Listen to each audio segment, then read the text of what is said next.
पवन सिंह एक ऐसी शख्सियत जो सिर्फ गायक कलाकार नहीं बल्कि लोगों के दिलों में अपनी जगह बनाने का हुनर रखते हैं।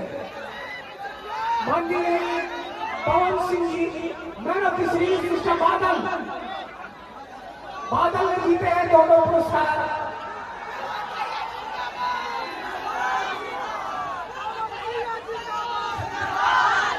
एक सफल राजनेता, एक सफल अभिनेता, एक सफल गायक, एक सफल साहित्यकार